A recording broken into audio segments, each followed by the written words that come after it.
사도행전 2장은 아주 중요하기 때문에 좀 속도가 나지 않습니다. 오늘 한 시간 더 생각할 텐데요. 이 2장, 1장, 2장이 사도행전 끝까지 읽어가는데 기초가 되기 때문에, 표본이 되기 때문에 2장의 내용, 특히 2장에 성령 강림하신 이후에 교회가 딱 출발했다는 이 내용이 아주 중요합니다. 성령이 강림하자 교회가 출발했는데, 여기에서 특히 오늘 본문에서, 지난번에도 그랬지만 오늘 본문에서 교회가 무엇인지를 잘 보여줍니다. 교회는 이런 것이다 하고 교회라는 말을 써가면서 가르치지는 않지만 교회가 이런 것이다 하는 것을, 광경을 보여줍니다. 교회의 모습, 자태, 광경, 이런 것을 보여줍니다. 따라서 여기서 우리가 한 세 가지를 생각할 필요가 있겠습니다. 첫째는 교회가 무엇인가 하는 것, 또 하나는 교회 본질이 뭐냐 하는 것, 우리가 잘 알고 있는 내용이지만 이 본문에서 좀 살피겠습니다. 교회가 뭐냐 하는 것, 둘째는 교회 본질이 뭐냐 하는 것, 세 번째는 교회 본질이 나타나게 된 근본 원인이 무엇이냐 하는 것, 이 세 가지를 좀 생각하겠습니다. 첫째, 교회가 무엇이냐 하는 것입니다.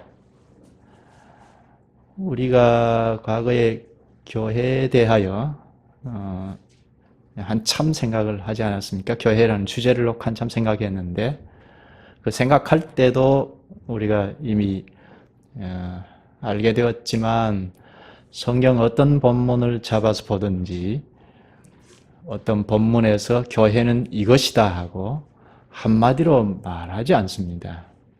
교회는 이런 것이다 하고 한마디로 말하지 않아요. 아무리 찾아봐도 그것은 교회가 그만큼, 본체의 교회가 그만큼 풍성하고 심오하기 때문입니다.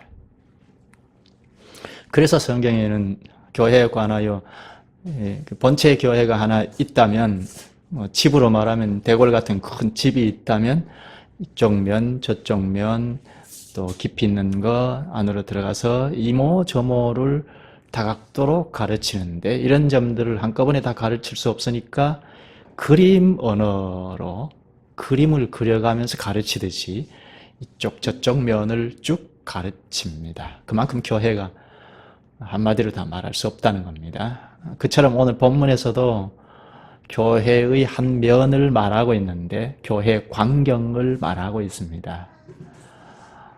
본문을 보면 42절에 보면 그들이 사도의 가르침을 받아 서로 교제하고 떡을 떼며 오로지 기도하기를 힘쓰니라.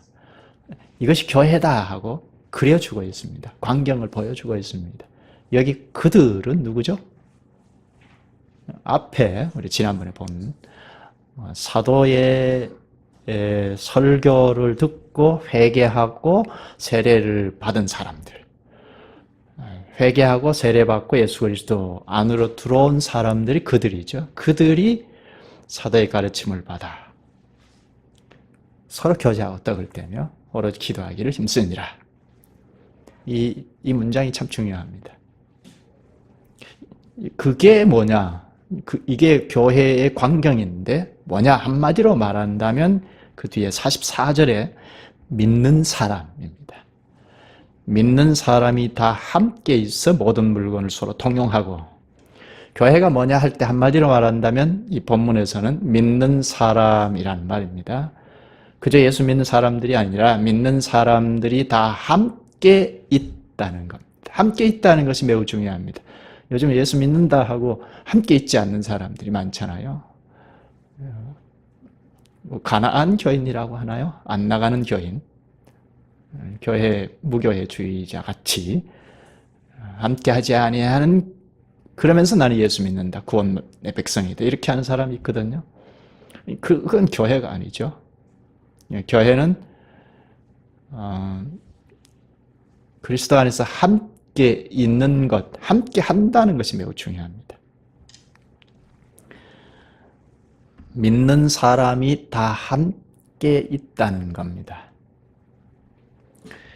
뭘 믿느냐? 예수 믿는다. 예수 믿는다는 것하고 함께 있는 것, 이게 붙어 있다는 겁니다. 예수 믿는다고 하면서 함께 있지 아니하는 것은 교회라고 할 수 없습니다.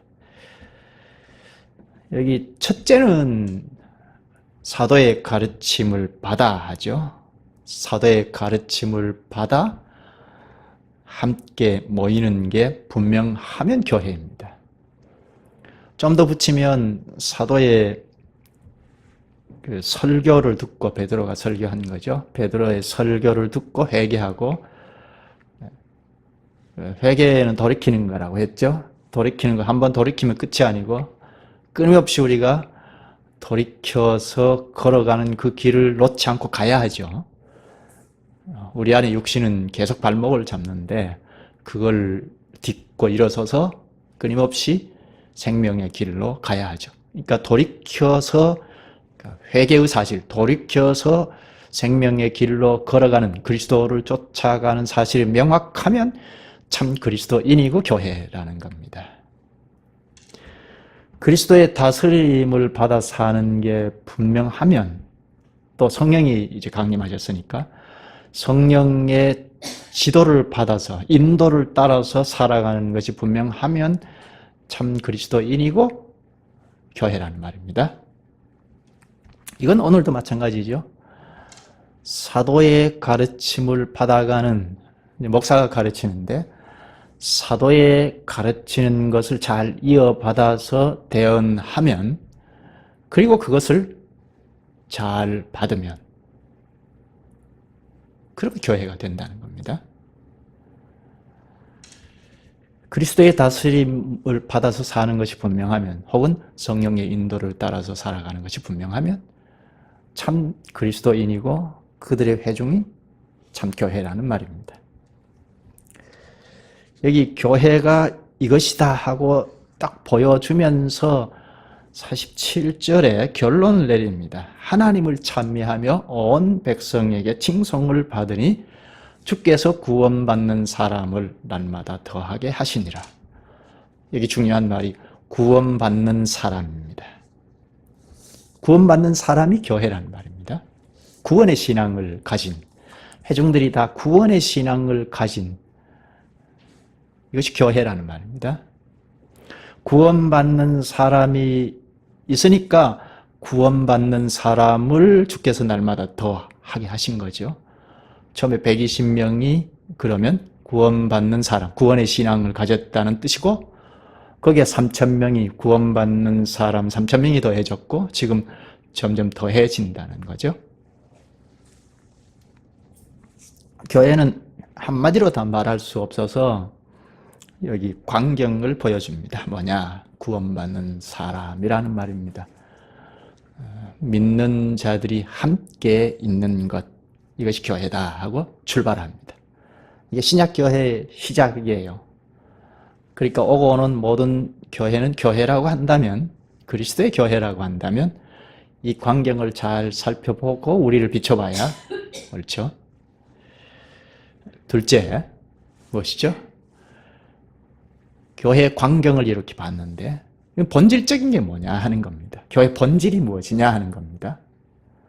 교회 본질은 성도의 교통이라고 했죠. 여기 믿는 사람이 다 함께 있다고 하는 이것은 교통하고 있다는 말이죠. 믿는 자들이니까, 그리스도 안에 있는 자들이니까 그리스도와 함께 교제하고 있다는 겁니다. 그저 함께 있는 것이 아니죠. 그리스도와 함께 교제한다는 겁니다.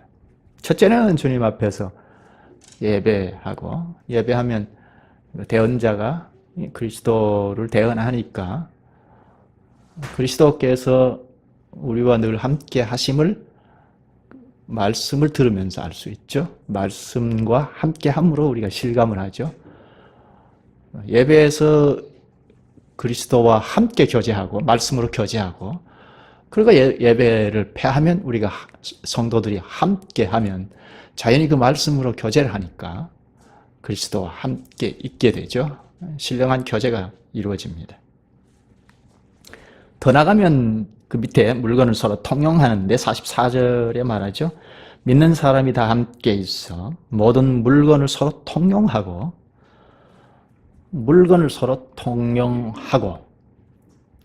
교제가 겉으로 나타나는 거죠.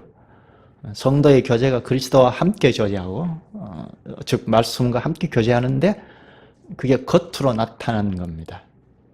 45절에 좀 더 구체적인 설명을 하는데 또 재산과 소유를 팔아 각 사람의 필요를 따라 나눠주며 이건 땅과 물건, 부동산, 동산을 팔아서 돈으로 만들어서 필요를 따라 나눴다는 겁니다. 이건 공산주의를 만든 것이 아니죠. 공산주의의 근원을 여기서 대고 말하는 사람이 있는데 그건 옳지 않고 다 자기 소유가 있습니다. 다 자기 소유가 없는 게 아니고 다 바친 것이 아니고 자기 소유가 있는데 여기 각 사람의 필요를 따라 나눴다고 하죠. 교회가 필요에 따라서 어떤 지체들의 결함이 있으면 필요에 따라서 나눴다는 겁니다. 교제가 원활하니까 가능한 일이죠. 그리스도 안에서 말씀으로 교제하는 교제가 원활하니까 회중들의 필요가 무엇인지를 다 알고 필요에 따라 나눌 수 있었던 거죠. 120명뿐만 아니라 3,000명이 더해져도 그리고 지금 날마다 더해졌으니까 주께서 구원받는 사람을 더하셨으니까 그럼에도 불구하고 필요에 따라 나눌 수 있었다는 거죠. 이건 신령한 교제가 밀접했다는 겁니다. 이런 점에서는 다 함께 있다는 것이 매우 중요하죠. 다 함께 있으면 흉허물 다 보이잖아요. 다 말하고. 이런 관계가 되면 필요에 따라 무엇이 필요한지 기도할 수 있고 실제로 이렇게 물건을 통용할 수도 있게 되죠. 여기 자기들끼리 서로 나누는 것이 아닙니다. 좀 더 나가서 4장 36절에 보면 구체적으로 말하는데 사도들의 발 앞에 두매 그들이 각 사람의 필요를 따라 나누어 줌이라 이렇게 풀어서 설명을 합니다.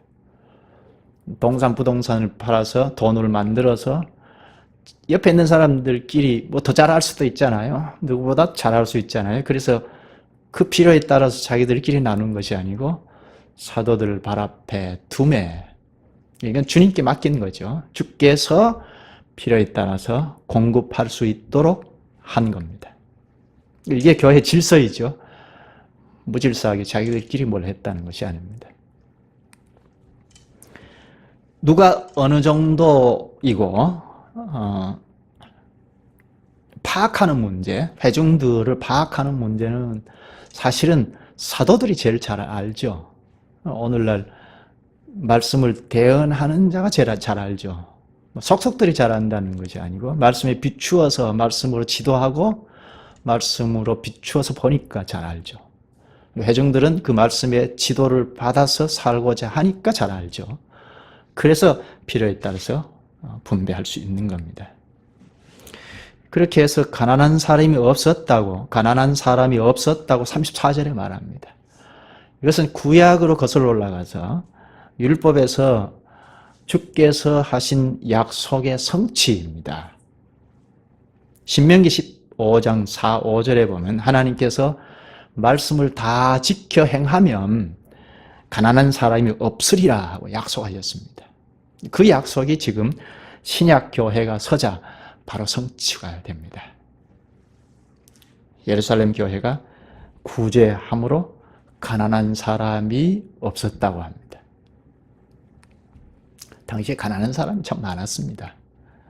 가난한 사람이 없었다는 것은 하나라는 것을 실증하죠. 회중을 이루었는데 100명이 되었든 1000명이 되었든 10명이 되었든 거기에 넉넉하게 살아가는 사람이 있는가 하면 한 끼 두 끼 굶고 살아가는 사람이 있다면 하나라고 하기가 어렵죠. 하나의 결함이죠. 그런데 여기 예루살렘 교회에는 가난한 사람이 없었다는 것은 하나라는 것을 겉으로 증명하는 거죠.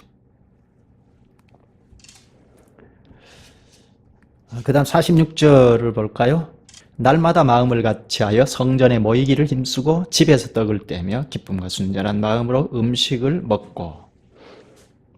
날마다 모였다고 하죠.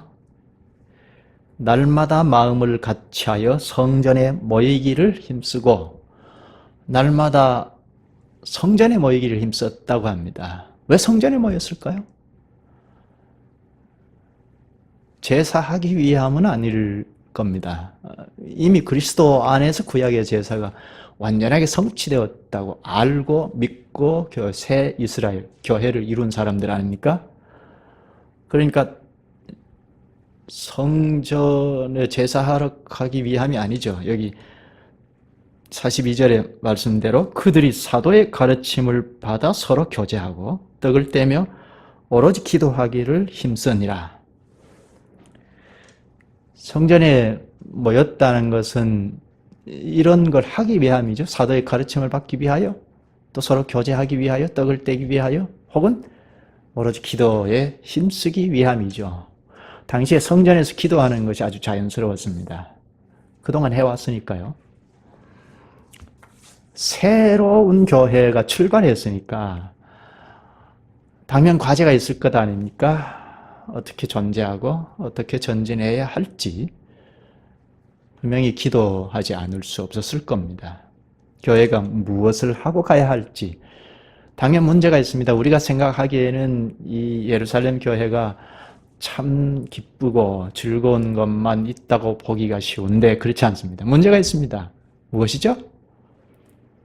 유대교에서 함께 형제라고 하고 함께 이루었다가 이제 기독교로 새 출발을 하지 않습니까? 그러니까 과격한 유대 기독교인들은 언제든지 언제 공격할지 알 수 없습니다. 그러니까 새 모임을 새로이 모인다는 것은 쉽지 않습니다. 긴장을 늦출 수가 없습니다. 언제 공격할지 모르니까요. 이제 앞으로 사도행전을 보면 이제 극명하게 나타나서 공격을 하는데요. 아직까지 그게 나타나지는 않지만 유대교인들과 따로 모인다는 이 자체가 긴장을 유발하는 거죠. 그리고 교회 안에는 무엇이 문제 있습니까? 멀리서 전 세계에 흩어져 있던 유대인들이 오순절을 지키기 위해서 왔다가 기독교를 개종해서 교회를 이루었지 않습니까? 그러니까 여행 경비는 이미 다 떨어졌을 겁니다. 그래서 예루살렘 원주민들 기독교인들이 부동산 동산을 팔아서 서로 나눈 것 아니겠습니까? 그런데 이것이 언제까지 갈지 이런 것도 당면 과제이죠. 그리고 새 이스라엘인 교회가, 예수님의 교회가 어떻게 존재하고 어떻게 가야 하고, 특히 이 교회가 당시의 땅끝이라고 할 수 있는 곳까지 로마가 되겠죠. 복음을 전해서 교회가 확산시켜야 한다는 이런 과제도 있을 것 아닙니까? 사도의 가르침을 받았으니까 이런 가르침도 우리가 사명이 이런 것이다 하고 가르쳤을 거 아니겠습니까? 그러니까 3,000명 그리고 날마다 더 했다 하니까 많아 보이지만 당시 사명을 감당하기에는 극소수들입니다. 전 세계에 흩어져서 교회를 세워야 한다는, 복음을 전해서 교회를 세워야 한다는 면에서는 역부족입니다. 상상이 잘 안 가죠. 그런 점에서 기도하지 않을 수 없죠. 그래서 오로지 기도하기를 힘썼다고 합니다. 성전에 모였다는 것은 우리를 생각하게 만듭니다. 왜죠? 이제는 우리 유대교하고는 도무지 가는 길이 달라 하고 고립될 수 있잖아요.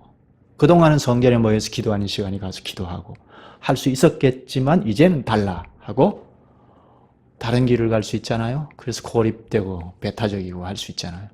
근데 그렇지 않았다는 것이 우리를 놀라게 합니다. 여전히 성전에 나가서 기도하고 기도하기를 힘썼다는 겁니다. 다만 제사하는 일을 하지 않았을 뿐입니다. 그리스도 안에서 성전에서 기도하는 것이 용이했으니까 장소를 사용했을 뿐입니다. 개혁교회를 잘못하면 이렇게 차단하고 고립시키고 우리가 다 가진 것처럼 그렇게 할 수가 있습니다. 그렇게 하는 사람도 있고 교회도 있어요. 고립되어 가지고 이런 점에서 여기 초기 교회의 모습을 잘 볼 수 있습니다. 배울 수 있습니다. 잘 배울 수 있어야죠. 전통적으로 내려오는 그 좋은 것들은 이렇게 밀어내지 않고 그대로 사용했습니다. 여전히 유대인들과 함께 했죠. 예배만 달리하고 교제를 달리했을 뿐이지 함께 했죠. 성전에 나가서 기도했다는 것은 늘 그저께까지 같이 만나서 형제 자매로 인사하고 교제했던 사람들 만날 것 아닙니까? 여전히 함께 했던 겁니다. 기독교, 유대교는 전혀 다르지만 여전히 함께 했습니다. 함께하는 목적이 있잖아요.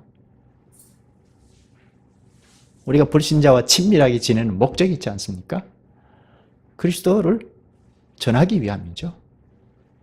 초기 예루살렘 교인들도 이렇게 그리스도를 전하기 위하여 그들과 함께 했습니다. 이웃과 친화해야 한다는 것이 이런 점이죠. 46절에 날마다 마음을 같이하여 성전에 모이기를 힘쓰고 집에서 떡을 떼며 기쁨과 순전한 마음으로 음식을 먹고, 당시는 예배 장소가 일정하게 딱 정하지 않았기 때문에 집에서도 모이고 성전에서도 모이고 했던 겁니다. 그러니까 장소가 뚜렷하지 않아도 모이는데 장애를 받지는 않았다는 것이 참 대단하죠. 우리가 시공간의 제한 속에 있기 때문에 장소의 영향을 받지 않을 수 없습니다. 그런데 집에서도 모이고 성전에서도 모이고 모여서 예배하고 사도의 가르침을 받아서 교제하고 떡을 떼고 했다는 겁니다. 함께 했다는 것이 참 중요합니다. 함께 했다는 건 밀접한 교제를 했다는 거죠. 교회 본질은 교제입니다. 우리끼리 뭘 잘해보자 하는 이런 교제가 아니고 그리스도와 함께 교제하는 거죠. 그리스도는 말씀으로 계시니까 말씀으로 우리가 함께 교제하는 겁니다. 신령한 교제는 첫째는 예배에서 이루어집니다. 그런데 예배만 하고 마는 것이 아니고 여기 날마다 보이기를 힘써서 교제했습니다. 수천 명이 되는데도 구제에 누락되지 않고 이때까지만 해도 필요에 따라서 나눌 수 있었던 것은 바로 이렇게 밀접한 교제를 했었기 때문입니다. 누가 무엇이 어떤 건지를 잘 서로가 알았기 때문에 가능했던 거죠. 이런 모습을 이제는 이웃도 다 알았습니다. 예루살렘 성읍 사람들도 다 알았습니다. 그래서 47절에 결론적으로 말하죠. 하나님을 찬미하며 또 온 백성에게 칭송을 받으니 주께서 구원받는 사람을 날마다 더하게 하시니라.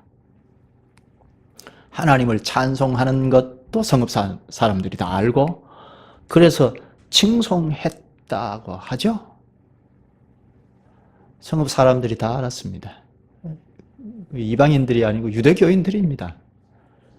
원수 같은 사람들인데 상호. 그런데 칭송했습니다. 여기 칭송은 좋게 보았다는 겁니다. 약 1세기경에 소아시아 지역을 담당하고 있던 로마 총독 폴라니우스가 기독교를 조금 있으면 이제 박해를 하잖아요. 기독교를 심하게 박해를 하는데 유대교가 박해를 하지만 또 나중에 로마 황제들이 심하게 박해하지 않습니까? 이렇게 박해를 함에도 불구하고 기독교가 사라지지 않고 오히려 자꾸 확산되는 것이 무엇일까 하고 암암리에 몰래 조사를 했답니다. 그 조사한 결과를 당시 트레안 황제에게 보고를 했는데 거기에서 한 말 중에 하나가 그리스도인들은 법을 뛰어넘어서 다 지킨다는 겁니다. 법 이상을 실천하는 사람들이라고 보고했답니다. 이건 문헌에 남아 있으니까요. 초기 당시 1세기 당시에 기독교인들이 어떻게 살았는가 하는 것을 잘 알 수 있습니다. 이게 성경에도 증거하죠. 노예 제도가 있었던 당시에 상전에게도 얘기했지만 종들에게도 종들아 너희 상전에게 죽게 하듯 하라 하지 않습니까? 너 죽어버려라 하는 말이잖아요. 그런데 1세기 당시에는 주님의 말씀을 순종했어요. 그게 동력이 되어서 나중에 한 300여 년 때 로마가 허물어졌지 않습니까? 기독교에 손들었어요. 그리스도의 말씀을 지키는 사람들이니까 이 세상 법보다 훨씬 뛰어넘어서 지키죠. 그러니 온 백성에게 칭송을 받지 아니할 수 없습니다. 초기 교회가 급속도로 확산할 수 있었던 것은 바로 확실한 그리스도인들, 참 교회가 있었기 때문입니다. 하나님을 찬송하고 이웃에 좋게 보이면, 칭찬을 받으면 주께서 구원받는 사람을 날마다 더하게 하신다 하고 가르칩니다. 이게 교회의 본질입니다. 핵심은 성도의 교제입니다. 그리스도와 함께, 즉 말씀과 함께 교제하고 함께하고, 이 본질이 겉으로 나타나지 않을 수 없죠. 겉으로 나타나서 우리 삶의 현실에도 파급이 되어서 우리를 알고 있는 사람들이 좋게 본다는 겁니다. 요즘은 기독교가 완전히 땅에 떨어져 버려서 그리스도의 말씀은커녕 세상 법도 잘 안 지키는 교인들이 많잖아요. 교회가 많고. 그럼에도 불구하고 우리에게 가르치는 것은 이것이 교회다. 이것이 교회의 본질이라는 겁니다. 그리스도의 말씀을, 첫째는 그리스도의 말씀이 있어야 하고, 목사의 책임이 큰데요. 그리스도의 말씀이 있어야 하고, 10년, 20년 다녀도 무엇이 무엇인지 알 수 없도록 한 것은 1차적으로는 목사의 책임이죠. 그리스도의 말씀이 있어야 하고, 그러면 자꾸자꾸 알고 인식이 바뀌어지면 자연히 교회 본질이 겉으로 나타난다는 겁니다. 그럼 이것이 칭찬하지 않을 수 없죠. 주께서 구원받는 사람들이니까 구원받는 사람들을 붙여주시더라. 오늘 말씀의 결론이 그겁니다. 그럼 교회 본질인 성도의 교제가 겉으로 확 드러나게 된 원인이 무엇일까 하는 것 마지막으로 생각하죠. 교회 본질이 성도의 교제인데 이것이 그냥 교회 안에만 고립되어 있는 것이 아니고 겉으로 확 드러났다는 겁니다. 그 원인이 무엇일까 하는 겁니다. 이것은 이미 중간중간이 언급했는데 지난번에도 생각한 말씀인데요. 사도의 설교 때문이죠. 사도가 복음 설교를 한 것이 원인입니다. 또 사도의 가르침을 계속 받았다는 것. 이게 원인이죠. 말씀과 함께 하시는 그리스도께서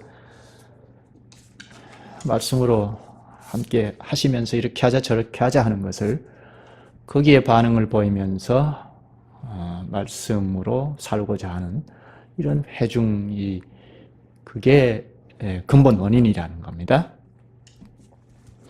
그리스도께서 주도적으로 하시는 사역이 교회를 세우시는 것이다 하는 것을 우리가 알고 있습니다.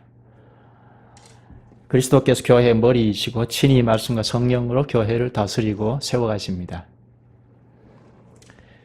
최초로 예수님께서 사도를 세우셔서 파송하실 때 이렇게 말씀하셨습니다. 누가복음 10장 16절에 너희 말을 듣는 자는 곧 내 말을 듣는 것이요 너희를 저버리는 자는 곧 나를 저버리는 것이요 나를 저버리는 자는 나 보내신 이를 저버리는 것이니라 하시니라.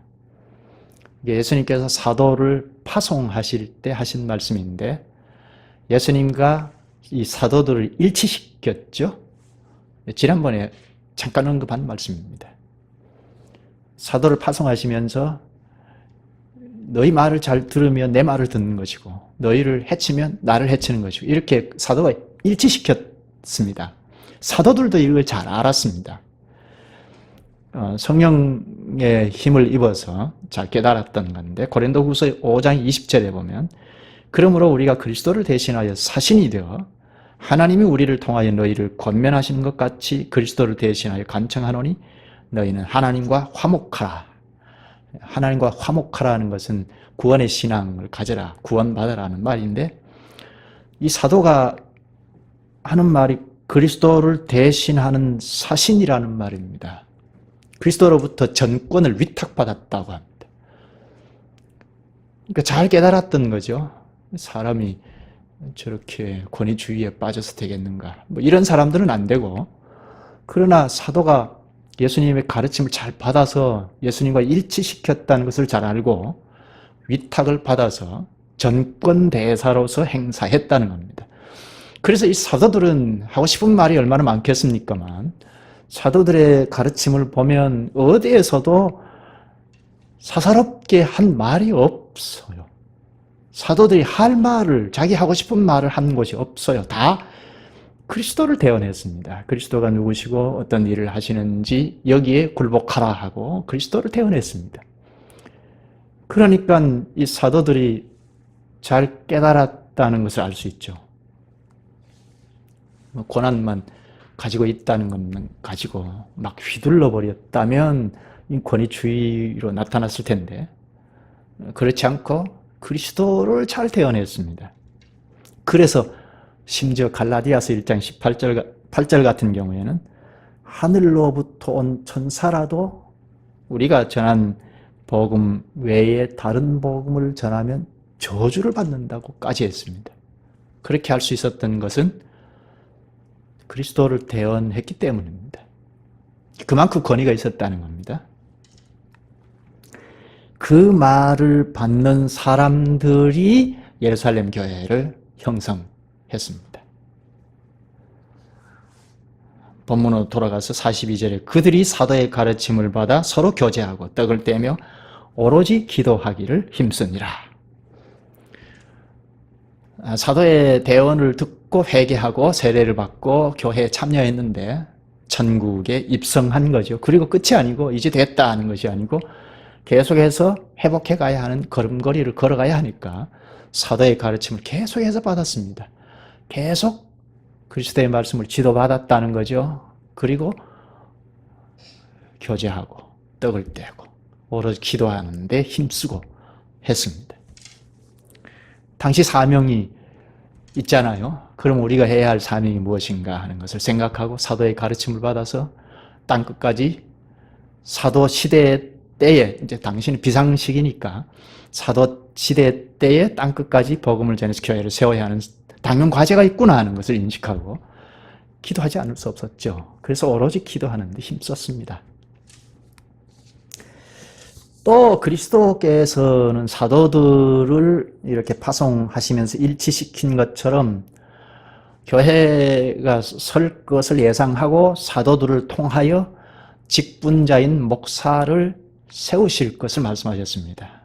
사도들에게 맡겼는데요. 에베소서 4장 8절에 보면 그리스도께서 교회에 선물을 주셨다고 하고 11절에 가면 그리스도의 몸을 세우기 위하여 사도, 선지자, 복음 전하는 자, 목사와 교사를 세우셨다고 합니다. 사도들도 이 점을 잘 알고 교회가 서자 즉시 목사를 세웠습니다. 대표로 디도나 디모데를 앞세워서 직분자를 세웠습니다. 우리 앞에 성경 낭독을 할 때도 보았죠. 충성된 자를 세웠다고 하는 것을 읽었는데요. 디모데후서 2장 2절에 디모데에게 사도가 또 내가 많은 증인 앞에서 내게 들은 바를 충성된 사람들에게 부탁하라. 저희가 또 다른 사람들을 가르칠 수 있으리라 합니다. 충성된 사람을 세워서 그리스도의 복음을 위탁하라는 거죠. 사도들의 노선에서 위탁을 받아라. 그들이 또 가르치면, 그리스도를 대언하면, 혹은 사도들이 가르치는 것을 대심부름하면 또 그 가르침을 받는 자들이 교회가 서게 될 것이라는 말이죠. 여기 충성된 사람은 그리스도께 충성된 사람입니다. 그리스도만 믿고 의지하는 사람이죠. 어떤 일이든지 그리스도께 물어서 행하는 사람입니다. 전면은 이제 목사이죠. 회중들이 다 그래야 하지만 목사는 특히 그리스도께서 이렇게 하라 하면 하는 겁니다. 그 옳지 않다 하면 안 하는 겁니다. 따라서 목사는 사도의 복음을 잘 이어받아서 설교하고 그리고 가르치면 그리스도의 권위가 있죠. 그 권위를 인정하고 복음 설교와 가르침을 잘 받으면 참 그리스도인이고 교회가 서게 됩니다. 이렇게 행진하면 이웃에도 좋게 보인다는 겁니다. 우리나라 교회가 안 좋게 보이는 근본적인 원인은 말씀에 있죠. 그리스도의 말씀, 복음 설교에 있고 가르침에 있죠. 그게 목사가 잘못했을 수도 있고 회중들이 잘못 받을 수도 있죠. 여기에 다 걸려 있습니다. 초기 당시 사도들이 그리스도를 대언하고 가르치고 그리고 회중들은 그 말을 그리스도의 말로 받아서 순종할 때 교회가 서게 되었습니다. 예루살렘 교회가 그렇게 섰고 그 이후의 교회 역사에서도 늘 그러했습니다. 그래서 본질이 확 드러나서 그 주변의 성읍에도 좋게 보여서 주께서 날마다 구원받는 사람을 더하셨다고 하는데 그것처럼 오늘 우리에게도 마찬가지입니다.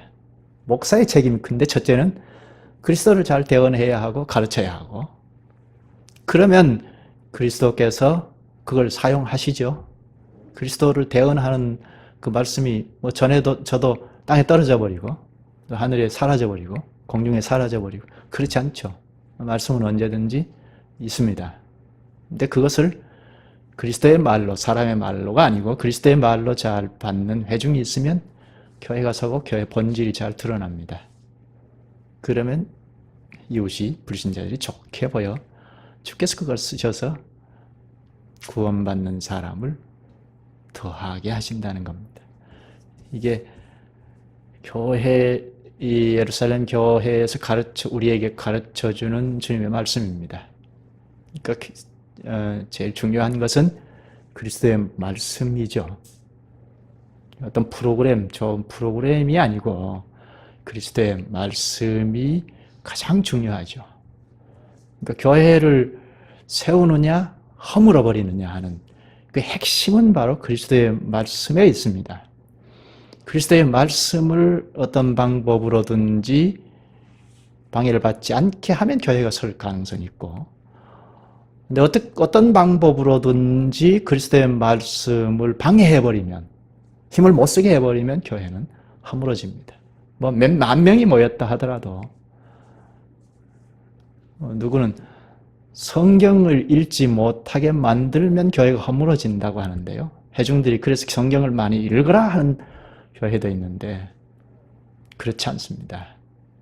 물론 그것도 중요한 것 중에 하나이지만 첫째는 성경을 가지고 강단에서 설교하는 설교가 가장 중요합니다. 그리스도를 대언하지 아니하면 교회 회중들은 발버둥 쳐도 안 되잖아요. 그러니까 교회를 허무는 방법이 뭘까 생각해보면 간단합니다. 그리스도를 대언하지 못하게 조건을 만들면 교회는 힘을 못 씁니다. 이단을 뭐 경계하고 이단은 사절 이렇게 하는데 써붙일 필요가 없죠.